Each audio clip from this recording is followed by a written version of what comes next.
देखो ये axis of rotation है, एंगुलर वेलोसिटी की डायरेक्शन देख लो आप, यहाँ पे एंटी क्लॉकवाइज घूम रही है। यहाँ से पार्टिकल सेंटर से लिया हमने r1 डिस्टेंस पर, तो मास क्या है m1, rn डिस्टेंस पे यहाँ पे मास mn है, वैसे ही r2 डिस्टेंस पे m2 है। तो आप देख सकते हो डिफरेंट डिस्टेंसेस है डिफरेंट मासेस के लिए, लेकिन एंगुलर वेलोसिटी, एंगुलर डिस्प्लेसमेंट और एंगुलर एक्सेलरेशन तीनों ही क्या होता है रोटेटिंग में कांस्टेंट होता है। तो आपको अच्छे से याद रखना है कि एंगुलर डिस्प्लेसमेंट, एंगुलर वेलोसिटी और एंगुलर एक्सेलरेशन जब आप ये डेरिवेशन सॉल्व करोगे तो आपको ये कांस्टेंट ही रखना है, क्योंकि आगे भी हम एंगुलर मोमेंटम का सॉल्व करने वाले हैं, टॉर्क का सॉल्व करने वाले हैं। तो यहाँ पे क्योंकि लीनियर स्पीड है तो फर्स्ट ये जो पार्टिकल है उसकी फर्स्ट स्पीड जो v1 होगी वो क्या होगी r1 ओमेगा, क्योंकि हमको पता है v मतलब क्या होता है लीनियर वेलोसिटी होता है, r मतलब क्या होता है डिस्टेंस होता है, और ओमेगा मतलब क्या होता है एंगुलर वेलोसिटी। तो पार्टिकल 1 के लिए v1 ले लिया, r1 ओमेगा हो गया। वैसे ही पार्टिकल 2 के लिए v2 हो जाएगा, r2 ओमेगा हो जाएगा। Dot dot dot pine particle के लिए क्या हो जाएगा v1 जो कि क्या होगा rn ओमेगा हो जाएगा। ठीक है, तो यहाँ तक आई होप आपको समझ में आया।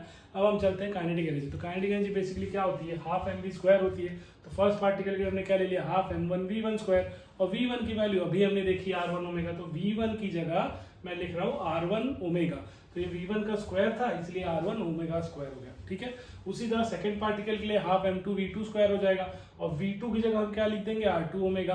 तो r2 का भी स्क्वायर हो गया, ओमेगा का भी स्क्वायर हो गया। अब ऐसे ही आप rn के लिए लेना, vn हो जाएगा, rn हो जाएगा, यहाँ पे सॉरी v1 हो जाएगा, mn हो जाएगा, और v की वैल्यू क्या लिख सकते हैं हम rn का स्क्वायर और ओमेगा का स्क्वायर।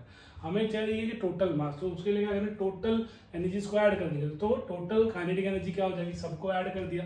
अब आप सब में देख लोगे अगर इसमें हाफ हाफ और हाफ कॉमन है, omega square omega square omega square common है, तो हमने क्या करा यहाँ पर ये जो m1 r1 square m2 r2 square mn rn ये सब क्या होता है sum of all masses and square of perpendicular distance. अभी हमने डिफाइन किया मोमेंट ऑफ इनर्शिया होती है, तो इन सबको रिप्लेस करके क्या लिख दिया आई लिख दिया। कहाँ से स्टार्ट होता है 1 से, कहाँ तक जाएगा n पार्टिकल तक, तो ये सबको आई लिख दिया। तो ये सब की जगह हमने आई लिख दिया, तो बचा क्या था फिर हाफ बचा था कॉमन और ओमेगा स्क्वायर जो कि सब जगह है, तो इसलिए हाफ, और यहाँ पे इन सब की जगह क्या लिख दिया आई हो गया, और यहाँ पे ओमेगा स्क्वायर हो, तो ये आ गया रोटेशनल काइनेटिक एनर्जी का formula, that is half I omega square.